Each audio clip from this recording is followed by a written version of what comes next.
Bonjour à tous amis lecteurs, le cinéma est un univers qui passionne énormément de personnes. Étant moi-même très passionné par le cinéma et ayant commencé sur YouTube avec une chaîne de ciné qui est toujours active, je le rappelle, il y a toujours beaucoup de choses à en dire. Que ce soit sur la manière dont fut construit ses films préférés ou bien sur l'influence de certains réalisateurs et acteurs légendaires, le cinéma est une source inépuisable d'émerveillement. Mais vu que j'en suis à parler acteurs et réalisateurs, une question se pose. Est-ce que nous savons comment ils sont dans la vie de tous les jours ? Beaucoup sont réputés comme étant des imbéciles ayant pris le melon au point d'être désagréables avec tout le monde, tandis que d'autres sont restés très simples et abordables. Parmi les meilleurs exemples, il y a mon acteur fétiche Tom Hanks, qui est apparemment réputé pour être adorable, au point qu'au moment du tournage du film Ange & Démon, un couple qui allait se marier était dérangé par le bruit du tournage. Et vous savez ce qu'a fait Tom Hanks ? Il a tout simplement demandé à l'équipe d'attendre que la cérémonie s'arrête et carrément aller assister au mariage. C'est dire le niveau de gentillesse du monsieur. Il y a beaucoup d'exemples d'acteurs réputés gentils et très simples, tandis que d'autres sont réputés tellement improbables dans leur choix de vie, malgré leur talent à l'écran, qu'ils intriguent soit de manière positive, soit de manière plus ou moins négative. La bande dessinée dont je vais parler est dédiée à la vie très mouvementée d'un monument du cinéma français dont je suis moi-même vraiment fan, et dont la personnalité, la carrière ainsi que les faits et gestes en dehors des plateaux de tournage ont fait parler de lui et qui malgré tout lui vaut une admiration absolument totale. Et cette BD, c'est Gérard, 5 années dans les pattes de Depardieu, paru le 17 mars 2017 aux éditions d'Argo, et écrit et dessiné par Mathieu Sapin. Cet auteur a commencé dans la bande dessinée en 1996 à l'âge de 22 ans en illustrant des livres destinés aux collégiens, avant de se faire doucement connaître dans les années 2000 avec Super Murgeman et autres projets plus pour les adultes, tout en restant dans le secteur de la jeunesse. Fasciné par l'univers de la politique, c'est en 2012 qu'il se fait énormément connaître grâce à sa BD Campagne présidentielle, dans lequel il a suivi François Hollande lors des présidentielles de l'époque, et il en refera la même chose en publiant en 2020 Comédie française, voyage dans l'antichambre du pouvoir, dans lequel il raconte les coulisses de la vie politique du président de la République Emmanuel Macron. Et il fait en même temps une sorte d'interrogation sur les liens entre l'art et la politique. Son récit commence le 3 mai 2017 et je sais pas jusqu'où ça va, pour la simple raison que je l'ai pas acheté. Dernièrement, et plus précisément le 3 février 2021, il a publié Gainsbourg Journal d'un tournage, dans lequel il raconte son suivi du tournage du superbe biopic Gainsbourg Vie héroïque, réalisé par Johan Spar, et qui raconte l'histoire du célèbre chanteur français. Si vous l'avez pas vu, je vous le conseille. Moi qui connais très mal Gainsbourg, j'ai adoré ce film. Et si ça vous arrange, il est dispo sur Netflix. Mais au fait, de quoi parle cette BD ? Dans cette BD, nous suivons Mathieu Sapin et sa rencontre avec le célèbre acteur français Gérard Depardieu.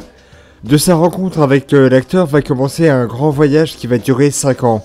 5 années à suivre les différents tournages dans lesquels Depardieu va participer, que ce soit pour des films ou des documentaires, ainsi qu'un très grand nombre de voyages dans toute l'Europe. Et pendant ces voyages, Mathieu Sapin va nouer une relation amicale avec l'acteur qui va se confier à lui sur différents sujets et va lui donner sa vision globale du monde et dévoiler énormément de choses sur sa personnalité et ses actions qui ont fait parler de lui. Alors, curieusement, des livres dans lesquels l'auteur suit un tournage de film ou le quotidien d'un acteur, ça court pas les rayons de librairie. Dans un autre style et sur un autre acteur, je vous invite à lire la BD Lino Ventura et l'œil de verre. Si comme moi vous adorez ce monument du cinéma qui a souvent été pudique sur sa vie privée, vous allez apprendre pas mal de choses. Bref, alors que le cinéma est un univers vaste sur lequel il y a un tas de choses à dire, et bien paradoxalement, des BD sur ce thème, il n'y en a pas énormément, alors que des bouquins sur le cinéma, vous avez largement de quoi faire et de quoi remplir vos jolies bibliothèques achetées 30 balles chez But. Et parmi ces rares BD sur un acteur, Gérard, 5 années dans les pattes de Depardieu, que je vais appeler par simplicité Gérard sinon c'est trop long, eh bien c'est un livre sur lequel il y a vraiment beaucoup de choses à en dire, et on va commencer sur le champ. Ce qui m'a interpellé la première fois que j'ai lu cet ouvrage est la simplicité des dialogues. Mathieu Sapin nous emmène dans les nombreuses conversations qu'il a eues avec Depardieu et ses amis les plus proches ainsi qu'avec ses nombreux collaborateurs en affaires. Et le résultat n'est jamais romancé. Ici, vous êtes rapidement plongé dans le quotidien des proches de l'acteur, et le moins que l'on puisse dire est que même eux trouvent qu'il ne laisse jamais personne indifférent. De plusieurs façons, Gérard Depardieu a démontré son franc-parler et son fort caractère. Et il a lui-même dit à Mathieu Sapin qu'il avait intérêt à dévoiler cet aspect de sa personnalité. Sinon, son rêve de faire une BD, c'est foutu. Il fallait donc que l'auteur soit intégralement impliqué dans ces années avec la légende vivante du cinéma français. Et durant toute la lecture, on découvre plusieurs dialogues de diverses facettes de Gérard Depardieu. On y voit évidemment le comédien, mais aussi l'homme d'affaires ultra respecté, l'homme ayant des contacts improbables dans le monde de la politique, et aussi le mec ayant un contact normal avec les gens. Et à travers ces passages, les dialogues qu'a entendu Mathieu Sapin n'ont jamais été modifiés et permettent vraiment de bien cerner l'homme derrière le comédien. Vous avez remarqué que je n'ai pas parlé du scénario, et c'est pour la simple raison que, étant donné que c'est un immense récit de voyage avec une célébrité, j'estime que cela est déjà en soi un scénario. Et l'idéal pour mieux parler d'un récit de voyage en bande dessinée sera de vous parler de la mise en scène, dont je parlerai plus tard. Ensuite, ce que j'ai aimé, c'est le fait que malgré que les plans des cases soient presque toutes éloignées, cela n'est pas du tout redondant, au contraire. Il se passe toujours des choses en commençant par le fait qu'il y ait pas mal de passages liés au caractère très fort de Depardieu. Il suffit de voir par exemple la première rencontre entre Mathieu Sapin et lui dans son appartement parisien qui vaut largement le coup d'œil. Ou encore l'attitude qu'il peut avoir en fonction des personnes. Il fait flipper les paparazzi, se montre très abordable avec ses fans, mais il peut se montrer assez rude avec certains de ses collaborateurs si un pépin arrive. Il est d'ailleurs connu pour ne pas être facile sur les plateaux de tournage, et la réalisatrice Fanny Ardant en a fait les frais lors du tournage du film Le Divan de Staline. Et à chaque fois, Mathieu Sapin suivait Depardieu dans ses nombreux voyages un peu partout en Europe, dans le cadre de projets en lien ou non avec le cinéma ou la télévision.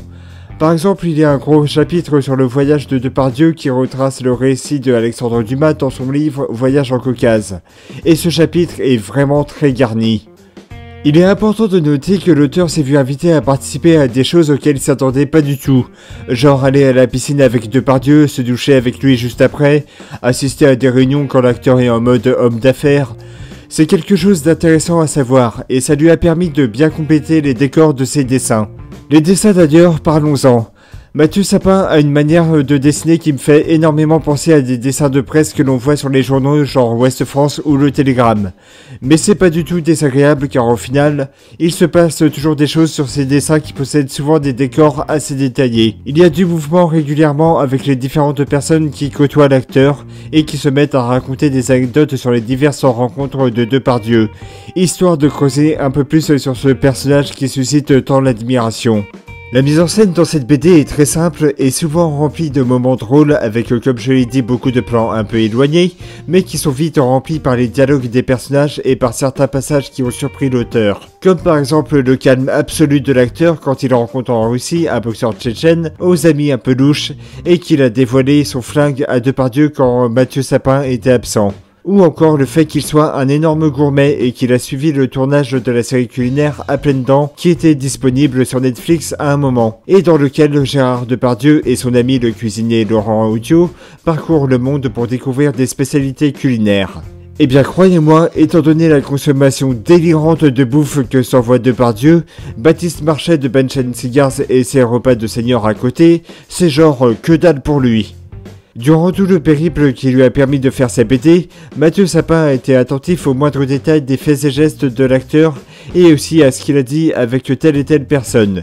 Et là où beaucoup de personnes se gêneraient pas pour faire les choquer parce qu'un tel a dit ci, un tel a dit ça, ici Mathieu Sapin a fait preuve d'une grande neutralité quant à certaines relations de Depardieu avec des personnes haut placées et controversées.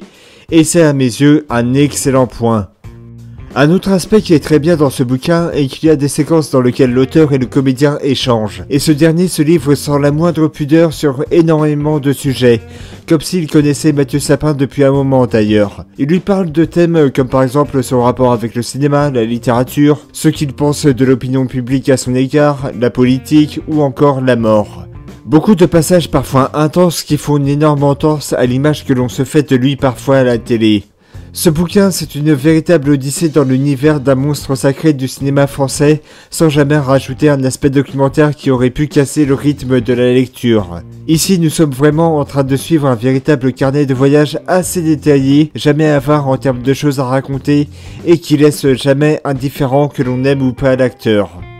Pour terminer, Gérard s'incarner dans les pattes de Depardieu est une œuvre extrêmement dense dans son contenu et dans l'idée de dévoiler la vie d'un acteur. C'est à la fois une immersion dans son univers mais aussi dans celui du cinéma et en même temps, c'est un chouette hommage envers la personnalité de Gérard Depardieu avec beaucoup de sincérité et pas mal d'humour. Et vraiment, je vous invite à le lire ce livre. Et voilà que se termine cette vidéo, j'espère que cela vous aura plu. Je vous invite à laisser vos commentaires, ça fait toujours plaisir de les lire. À me suivre sur les réseaux en description, à savoir Facebook, Instagram et Twitch. Quant à moi, je vous dis à bientôt et bonne lecture bien sûr.